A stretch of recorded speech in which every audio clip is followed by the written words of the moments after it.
Hello, magandang gabi sa inyo lahat. So makinig tayo ng interview ni Boy Abunda sa isang occult investigator. Ano ba yung tinatawag na occult, men? I-google nga natin. Ano ba ang meaning daw ng occult or occultism? Occultism. Occult. Ano ba meaning ng occult? Nakalagay dito, supernatural, mystical, or magical beliefs. Practices or phenomena. Basta nag-i-involve siya sa mga supernatural, no? Then itong i-interviewin ni Sir Boy Abunda, familiar tayo lahat dito. Ito yung kasama ni Ma'am Ana de la Cruz, yung Inglesero. So tingnan nga natin 'to, mga men. Kwentong kababalaghan ang madalas pag-usapan, mga kaluluwang ligaw, mga espiritong nagpaparamdam. Sasagutin ng isang occult investigator ang inyong tanong sa mga misteryong nababalot dito. Siya ang founder ng Mysterium Philippines. Kaibigan Robert Francis Rubin. Good evening. Robert, maraming salamat sa iyong pagdasal Si Robert. sa amin dito sa Bandila. Una-muna, ano ba ang occultist? Occultist is isang tao who focuses on the study of the hidden. So basically, Anong name niya? Robert ano? Kaibigan Robert Francis Rubin. Ano daw? Robert? Robert lang ang naintindihan ko. Hindi kasi lagyan ng caption dito kung anong name eh. Robert, maraming salamat sa iyong pagdaan sa amin dito sa Bandila. Una-muna, ano ba ang occultist? occultist is isang tao who focuses on the study of the hidden. So basically, if you study mga tarot, seances, supernatural, all falls under the form of occultism. So Okay, hidden na ano? Ipaunawa mo sa akin yan. basically, mga esoteric na knowledge like that's not known by many. So example, meditation, healings, deeperly hidden traditional practices of different parts of the world, usually spiritually inclined. Maalam siya, no? Malalaman mo yan pag mabilis sumagot, men eh. Na alam niya talaga yung pinag-uusapan. Okay, kasama ba dyan yung halimbawa life after death? Itong mga hindi natin nauunawaan na mga... Okay, sa ating mga manunood, yung mga spirito, mga ghosts. Opo.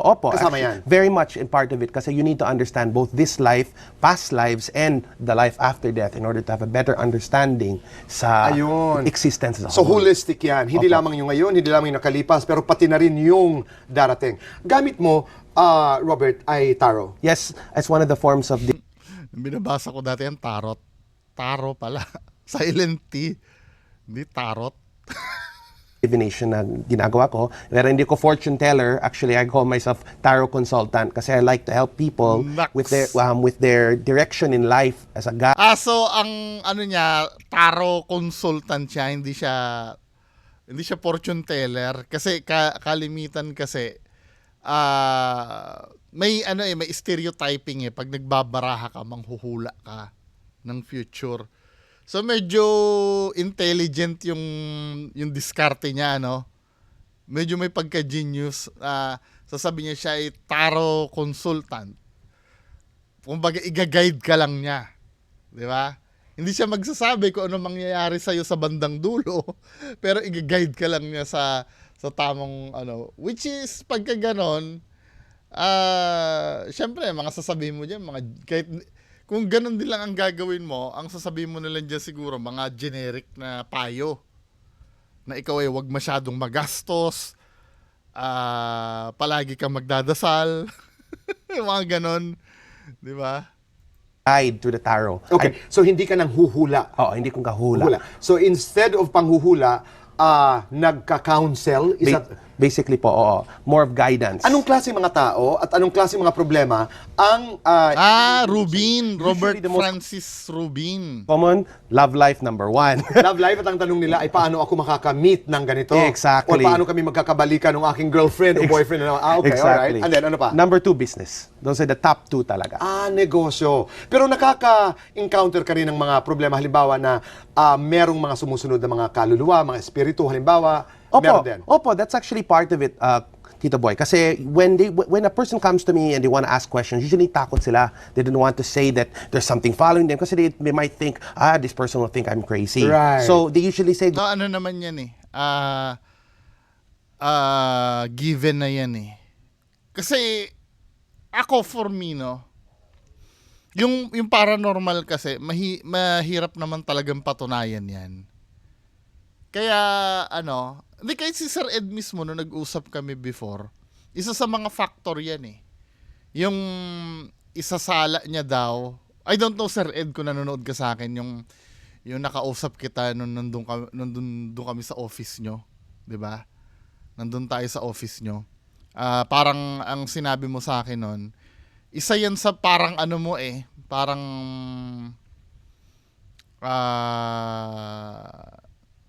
screening mo.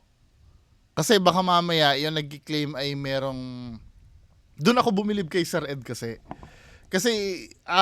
sinasaalang-alang niya muna kung baka yun ay may psychological problem yung kumukonsult sa kanya, or talagang may paranormal na kaakibat, 'di ba? Malalim na ba yung Tagalog ko? Kasi nung pumunta ako sa kanya, ganyan eh. Una munang titingnan yung kung merong ganun nga. Gusto ko nang Kasi yun eh, isa sa mga signs kasi kung isa-search nyo, yung schizophrenia na tinatawag, isa sa signs niyan, may naririnig na voices sa sa utak, sa isip. Number 1 yun. Kasi kadalasan pagka nagdeklara na ganyan, binabaliwala lang eh. Meron akong classmate dating ganyan, na habang kami, habang siguro high school ako, mga second year high school yata nun. Na habang nagle-lesson kami, bigla siyang bigla siyang magsasalita, ano ba? Di ba pwedeng tumahimik ka? Yung pala may naririnig siya sa sa isip niya. 'Di ba? Ang tingin namin nung paranormal na agad yun, men. Tapos minsan biglang iiyak siya. Ba't ka umiiyak? Ang ingay-ingay kasi nitong kumakausap sa akin, sabi doon sa teacher namin. 'Di ba? Yun pala yun? May something. 'Di ba? Nung nalaman namin na na biglang hindi na lang pumasok, yung pala nagpapa-treatment daw. Yan? May ganun talagang sakit, schizophrenia, split personality. tarot reading muna, and from there it'll come out and we can discuss it further. All right. What is the most memorable case na hinawakan mo, Robert? For tarot, I mean, for tarot. my wife. Dahil, Well, she came to me for a reading and she wanted to know about something. I didn't think it was anything at the moment. And you After found- Naging boyfriend ba ni Ma'am Ana de la Cruz? Kasi parang iba yung band nila dati, no? love. if down the line, yes, I did find love. So that's Wow. probably the most memorable tarot case ever. It should be the most memorable. Indeed it is. Okay. Ano ang ibig sabihin mo pag sinasabi mo sa mga vlogs na ikay isang non-conformist occultist? Kasi usually when we conform to any tradition, any kind of tradition, Okay. that's when you're conformist. You're following the rules. Non-conformist occultist basically means you don't follow any rules. You create your own rules. You create your own beliefs, your own traditions. Mas maganda yun, para hindi ka tali, di ba? You do what feels true to you. But you can only do that pag alam mo kung ano ang meron. Di ba? Kung Usually. ano ang status quo, kung Exactly. ano ang ginagawang tama at anong ginagawang mali. You have this book. It's called Defensive Occultism. Ang ibig sabihin ng defensive occultism ay Basically to protect yourself from all possible scenarios of the supernatural world. Be it multo, be it kulam, be it sometimes even con artists, it's all featured there. correct. Na ibig sabihin para Open siya na may con artist talaga. proteksyonan no? ka. Exactly. Paano namin malalaman ng isang occultist, halimbawa, ay totoo? Yan. At paano namin malalaman na siya'y, halimbawa, peke? Well, usually those who are more inclined to give you details, be very clear about what they do, they give you a very good understanding of how they go about their processes, they can answer your questions clearly. Yun, number 1. Pag nasasagot ka. Pero pag iwas ng iwas yan, tingnan natin. Usually, they're the ones who are the more real. You have what we call also charlatans who say, oh, ako isang high priest of this tradition, pero they couldn't answer your questions even if their life depended on it. Di ba? Pagka, pagka totoo yon, willing matanong. Ito ha, tatandaan nyo ha, yung mga naniniwala dyan sa kung saan-saan ha, kapag totoo daw, willing daw matanong. Ako para sa akin kasi, yung pagiging totoo naman kasi, it doesn't mean naman na accurate yung sasabihin. Kasi may mga cases kasi na feeling ng tinatanong mo ay totoo siya. 'Di ba? I mean, may pagkakaalam siya sa paano ko ba may explain 'yon? Kasi for me yung pagiging totoo naman kasi sa akin nagbabase talaga doon sa tao. Let's say, halimbawa, totoo ang sinasabi ko na may naririnig akong boses. 'Di ba? Kaya may sakit ka sa pag-iisip dahil signs and symptoms 'yun ng schizophrenia. For me, totoo 'yun. Kaya lang, yung naririnig niya nga lang ay psychological problem. Nagigets ibig ko sabihin?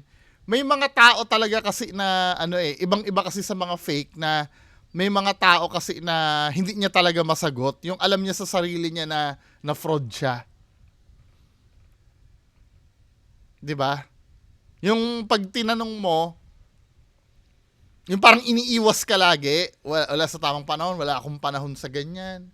'Di ba? Sisikat lang 'yan pagka sinagot ko. Yung mga ganon. Ay, pag yun ang naririnig nyo doon, layasan nyo na yan, men. Pero kayo pa rin, kung gusto nyo pa rin doon sa peke, edi magstay kayo. Pero kung naghahanap kayo ng katotohanan, at ang naririnig nyo doon sa pinapakinggan nyo ay puro iwas. 'Di ba? Ayoko makipag-debate, mga idol. Kasi lang naman yan eh. Wala rin eh. Pagka ganun yung sagot, 'di ba? At naghahanap kayo ng katotohanan, layasan nyo na 'yan. Yung hindi kayo masagot, puro laging iwas ang sagot. 'Di ba? Layasan nyo na 'yan. At pag ang mga pinagdadadaldal walang basehan, yung inimbento lang, madali lang naman malaman kung inimbento yung sinasabi o hindi eh. I-search nyo.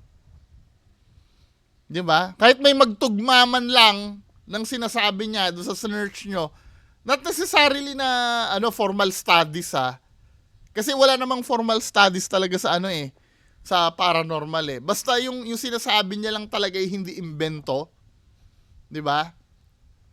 Galing sa isang kilalang parapsychologist din.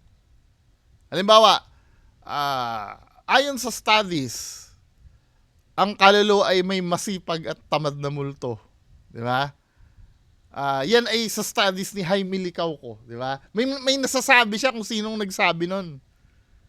Pero kung yun ay imbento lang, galing lang sa isip niya, di ba? Wala yun, men.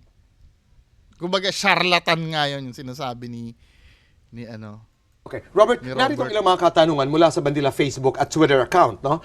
Mula kay Sharon Lacerna, how will I know if a ghost is a bad or a good spirit? Well, usually, Tito Boy, if ghost is a good spirit, it'll just do helpful things. It won't try to scare you. It might even save your life in some cases. It's simple, Simple.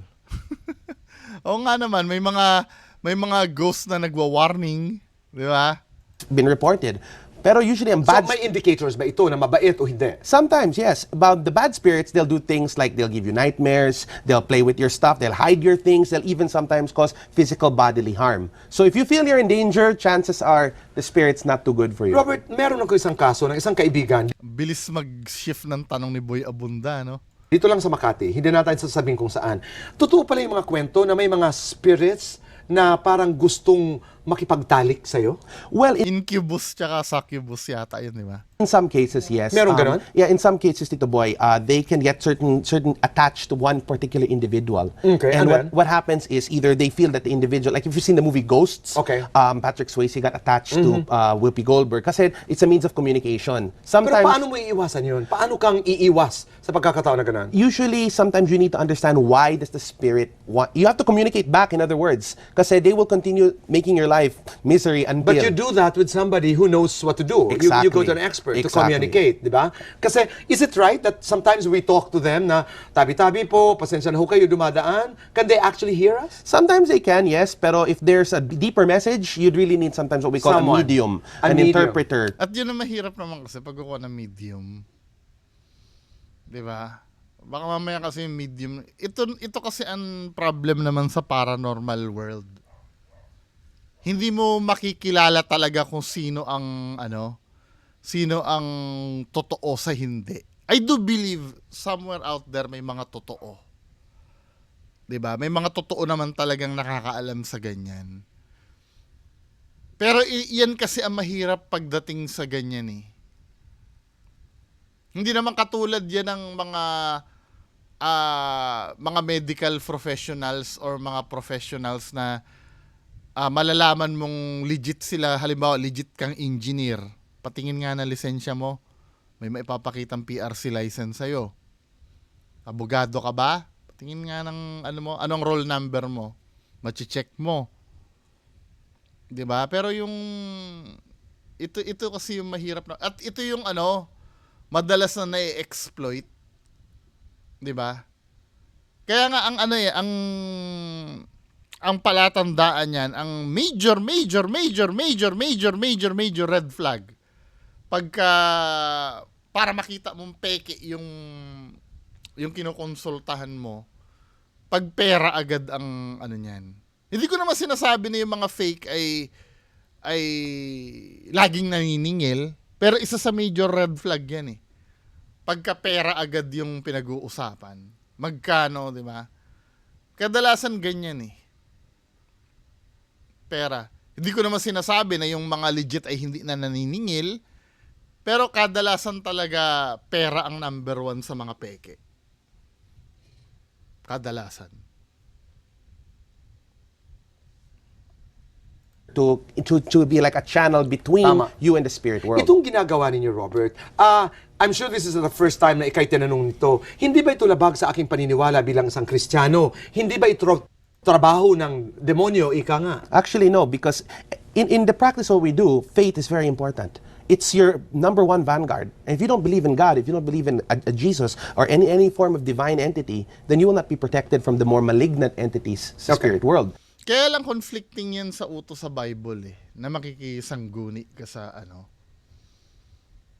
Kaya nga pagdating sa ganyan, hindi ko, halimbawa, ina-apply ko lang ang teaching sa Bible kapag ang nagpapakilala sa harap ko ay sugo ng Diyos.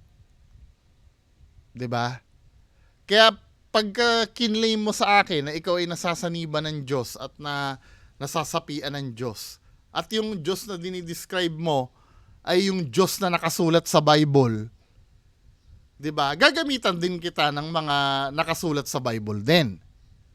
'Di ba? Ito hindi na natin pinag-uusapan na ito ay accurate eh. 'Di ba? May arguments na lilitaw diyan. Bakit mo gagamitin yung Bible? Sigurado ka ba na na accurate yung nakasulat sa Bible? No. Hindi ako sigurado. Pero yung pinagbabasihan na Diyos na sumasanib dito sa bugok na to na nasa harap ko, kasi minsan may nagki-claim diyan sinasaniban daw ng Diyos eh. 'Di ba? Sinasaniban ng Holy Spirit. Kung yung sinasaniban na yan ay yung Holy Spirit na tinutukoy diyan ay katulad ng Holy Spirit na nasusulat sa Bible. 'Di ba? Or sinasaniban siya ng Diyos, na yung Diyos na tinutukoy niya ay Diyos ni Abraham na nabasa niya sa Bible. Makatwiran lang na gamitin ko yung Bible laban sa kanya. Naiintindihan nyo?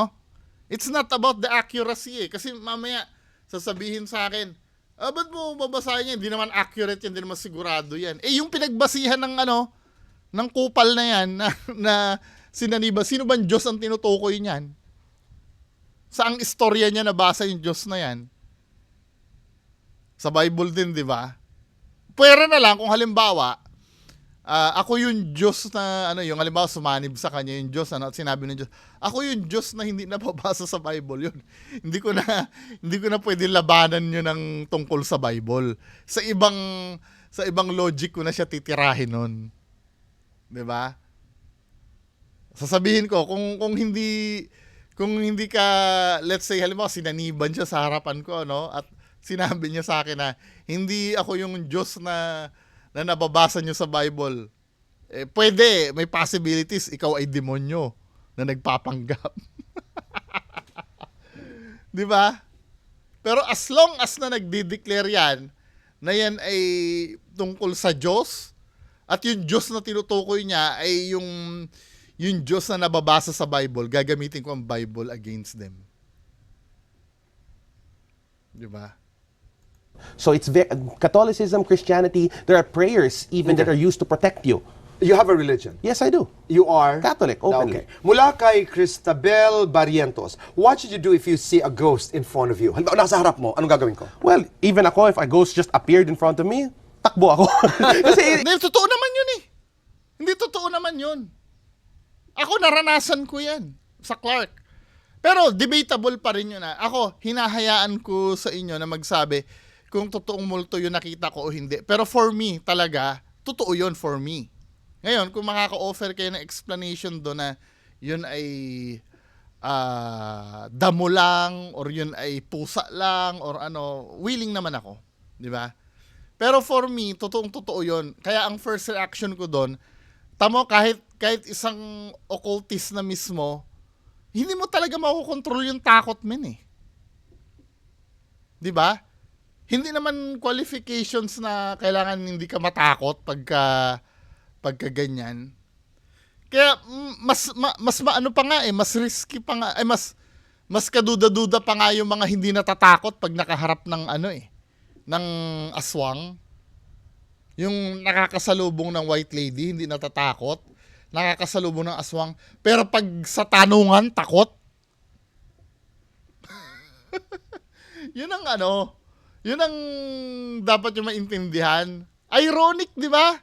Kung sino yung hindi tumatakbo sa multo, hindi tumatakbo pag sinalakay ng aswang, di ba? O ng tikbalang, pero pag sa tanungan, takot. Abay, magduda kayo dyan, men. Di ba? Ba't ka nga naman matatakot dun sa masasalubong niya? Peke iyon. Di ba? May argument ako nabasa minsan sa mga comments ko yung pambugok Sasabihin niyang ganon. Na-debunk itong ghost hunter na to, ang sasabihin. Ang importante, siya, matapang siya. Hindi siya tumatakbo. Di ba? Parang ang pinapatamaan niya, ako yung tumakbo ako sa Clark. At least hindi tumatakbo yon. Paano nga naman tatakbo yun? Peke yung multo niya. Ano ba? Parang sinasabi mo sa akin na hindi natatakot yun ng tinutuko ng barel. Paano matatakot yung pellet gun? Alam niya sa sarili niyang pellet gun yung tinututok sa kanya. Di ba? Come on. Nandun na rin yung logic doon sa pagtakbo na rin Sa pagkatakot na rin Kasi yung pagpapakita ng multo kasi, hindi naman kasi common yan Hindi siya common Kaya pag may nangyari talagang hindi common, maaring iba yung magiging reaction mo talaga. Pero kung alam mong peke yun, hindi ka talaga tatakbo doon, no?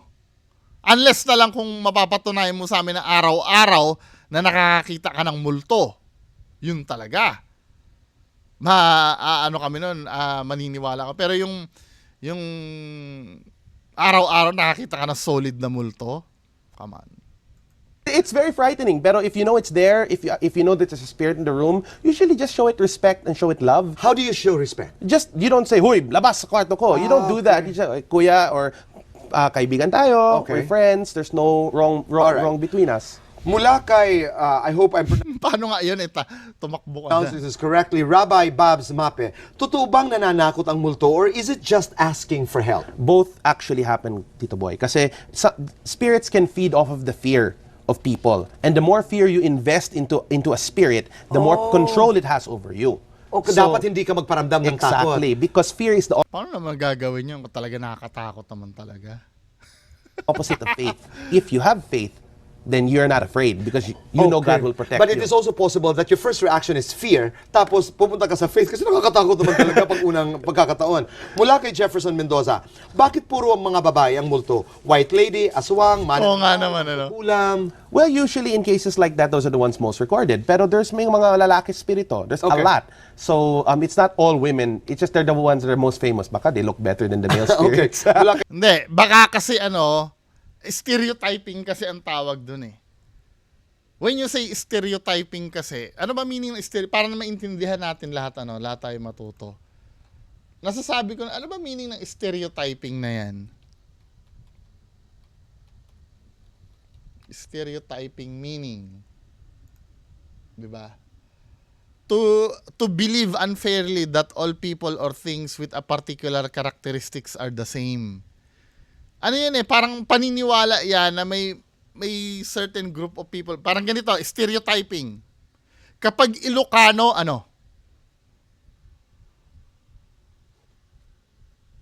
Kapag Ilocano ay kuripot. Stereotyping yon. Di ba? Kapag marami akong naisip kaya lang masama wag na baka maka-offend. Pero yun ang perfect example. 'Di ba? Kapag Ilocano kuripot, parang stereotyping na agad. Parang pinapalitan na lahat ng Ilocano kuripot, 'di ba? Or kapag Pilipino mahilig mangutang, stereotyping din 'yon. Parang hinuhusgahan mo yung isang grupo 'di ba? Ganun 'yon yung so dito naman kasi kila kay Roderick Toledo. Those are the ones most. dito yung sinasabi kasi dito na stereotyping lahat ng multo ay babae. Kasi madalas kasi yun na nakikita natin Where in reality hindi naman talaga lahat ganun. Kaya nahahalata yung peke pag ino-overuse yung white lady na apparition na nangyayari doon sa video. 'Di ba? Pag ino-overuse nila 'yon, doon mo mahalatang peke. White lady na nga yung topic mo na nga. White lady uli magpapakita ngayon. White lady na uli. Hindi naman sinasabing imposibleng mangyari yon, pero makakaramdam ka na ng pamimiki doon na lagi white lady Black lady, iibahin lang yung kulay. 'Di ba? Laging nga naman babae kasi ngayon yung common. Kahit sa mga movies, kadalasan 'di ba? Babae yung Recorded. Pero there's may mga lalaki spirito. There's a Okay. lot. So it's not all women. It's just they're the ones that are most famous. Baka they look better than the male Okay. spirits. Mula kay Roderick Toledo, magkakakilala pa ba ang mga spiritong namatay? For example, ang lola kong namatay, makikilala pa ba niya ang spirito ng lolo ko or ng father kong pumanaw na rin? Yes, in most cases, Tito Boy, that's true. Kasi if nang matay isang tao, what will happen is Pero alam mo, biblically speaking, pag namatay ka daw, aalisan ka daw ng memory saan ko ba napanood yun? Tingnan ko, hahanapin ko yung talata na biblically speaking tayo,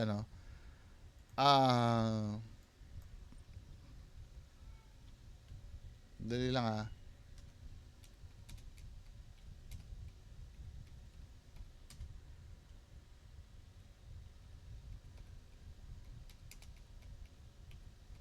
Tingnan natin kung saan yung ma-search ko ba yon.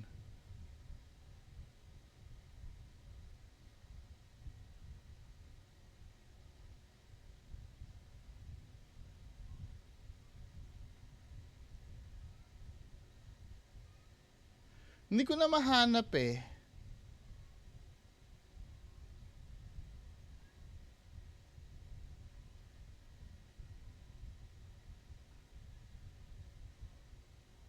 Dali lang Pero ito correct me if I'm wrong. Dali lang ha.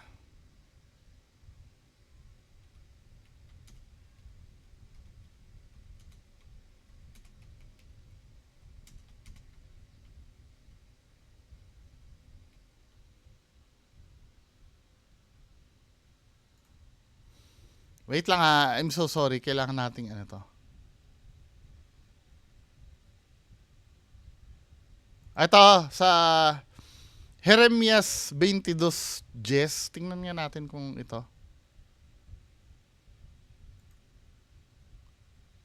Dalawa to. Tsaka Ecclesiastes 9:5. Ito magiging biblical tayo, no?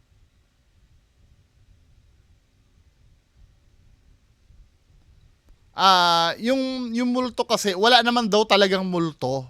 Biblically speaking, sa Jeremias 22, Jess, ito yung nakalagay. Huwag ninyong iyakan ang patay o panaghuyan man ninyo siya, kundi iyakan ninyong mainam ang yumayaon sapagkat hindi na siya babalik o makikita man niya ang kanyang lupaing tinubuan. Ito sa Jeremiah 22:10 yan. Dito naman sa Ecclesiastes 9:5, sapagkat nalalaman ng mga buhay na sila'y nangamatay. Ngunit hindi na nalalaman ng patay ang anumang bagay ni mayroon pa man silang kagantihan, sapagkat ang alaala sa kanila ay nakalimutan. So basically, kung ang i-consult natin ay Bible, 'di ba? Kung Bible ang ano natin, yung mga nakikita nating patay diyan ay hindi na yan yung inaakala nating sila.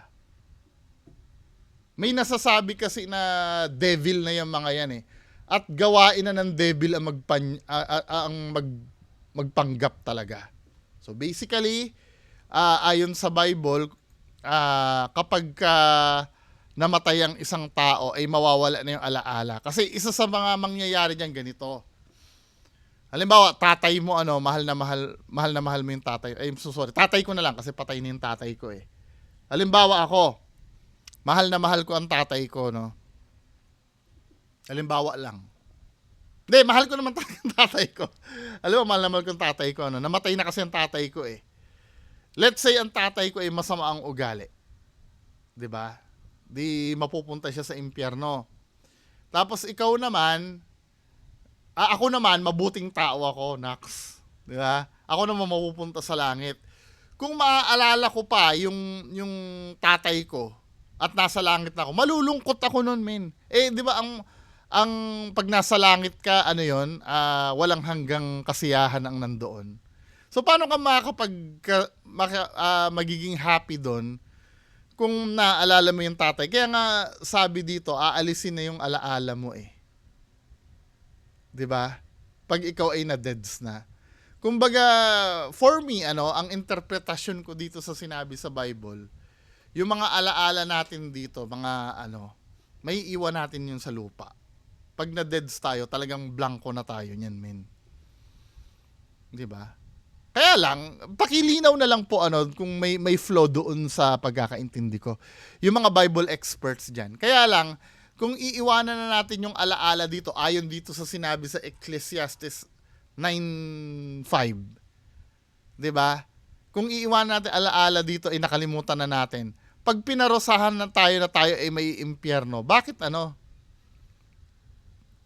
Bakit tayo parorosahan sa bagay na hindi natin alam? Alam mo, 'di ba, wala na tayong alaala nung ginawa natin nung nasa nasa lupa. Habang na-impyerno, ba't ako nandito? Ano bang ginawa ko, di ba? Hindi mo magaganon ka? Magulo eh, no? Pero doon lang tayo sa topic na ito, pag biblical kasi, wala nang alaala eh. Kaya ito parang medyo conflicting to. Pero kung may paniniwala silang ganyan, na hindi naman nila sasabihin kung saan nila nakuha, I don't know. 'Di ba? Kasi conflicting 'yun eh. Sabi nito, magkaroon ka ng faith, maniwala ka kay God. Kung maniniwala ka kay God, maniniwala ka dapat do sa scripture na na wala nang alaala 'yon. Kasi dito sa tanong ni Boy Abunda, pa ba niya ang espiritu ng lolo ko or ng father kong pumanaw na rin? Yes, in most cases, Tito Boy, that's true. Kasi if nang matay isang tao, what will happen is a spirit that is friendly will come to collect it. So Okay. example, if I died, most likely my father would come to collect me right now. Saan nakasulat yon? Nawawala na nga ang alaala ng tatay mo, di ba? Anyway, baka may makakapagsagot dyan sa ilalim, no?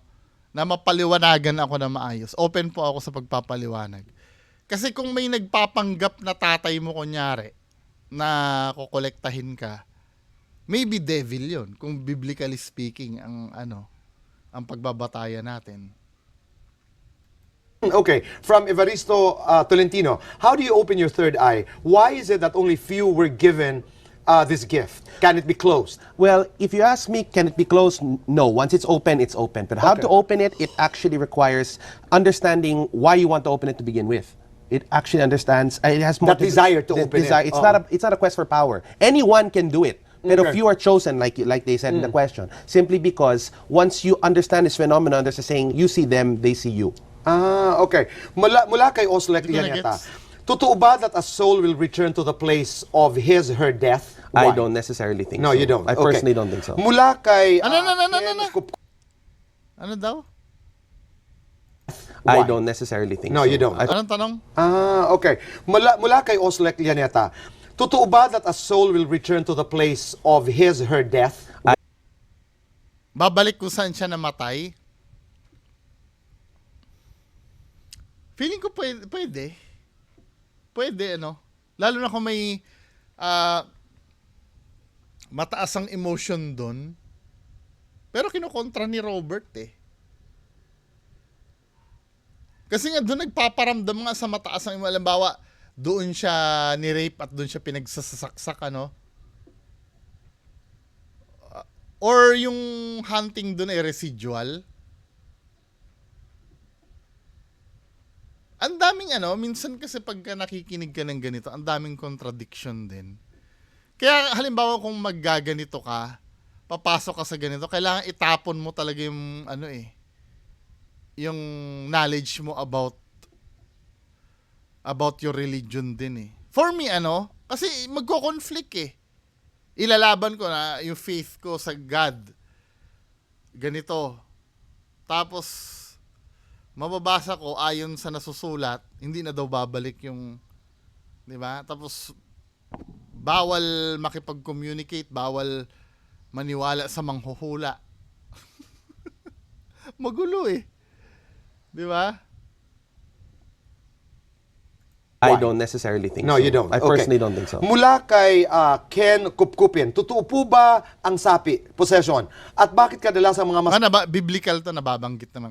Kaya lang usually ang doon, ang sumasapi ay mga evil spirits. Samang kaluluwa ang sumasapi sa tao? Well, Tito Boy, sapi is probably the most dangerous form of phenomenon we've recorded. Simply But it because is true. It is true. It is true. Even the Vatican acknowledges it's true. Okay. So it's dangerous. I don't recommend people go looking for it. Avoid it as much as possible because it's usually hardball yan.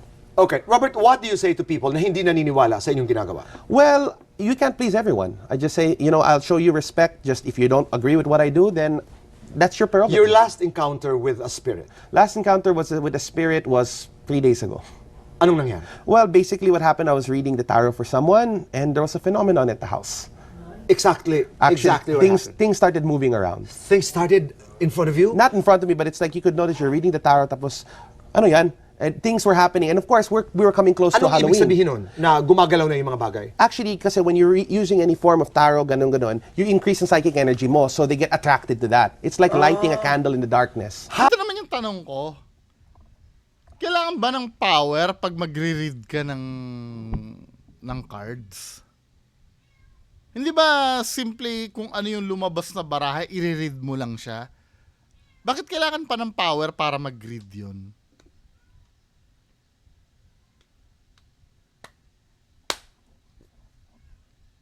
Nagre-read ka lang naman nun, min eh. Minsan kasi blurry yung yung kailangan ng power para mag-read ng card? Or di ba napapag-aralan yun, men? Have you encountered a violent spirit? I've encountered negative spirits that actually cause you to feel very bad, and usually after an encounter with that, you usually need a lot of downtime para mag-recover from that. Okay. Mabait na spirit. I have a lot of Madalas. those. A lot of Funny, those. funny spirits. Sometimes prankster spirits, Pranksters, they meron. mga Beavis and Butthead na spirits who want to just break stuff and trip on people. This gift by includes, like, for example, now you're sitting in front of me, you are in a cold place like the studio. Can you actually tell? Can you feel? Wala, hindi naman. Sometimes, yes. If do. a spirit walks by or if it's nearby, there will be certain changes in me that I'll start feeling nahilo ako or I'll start sensing, baka there's something behind me, pero there's not. Pero ngayon wala. No, not right now, thankfully. Robert, maraming salamat. Maraming salamat. Pero ano yun, scientifically, yung nahilo ako kasi yung EMF, high reading ng EMF, pwede ka maka-feel ng ganun eh. Anyway, mga kababayan ko, hopefully, maganda yun na pag-usapan natin now. No? Yun lang, maraming salamat. Bye-bye.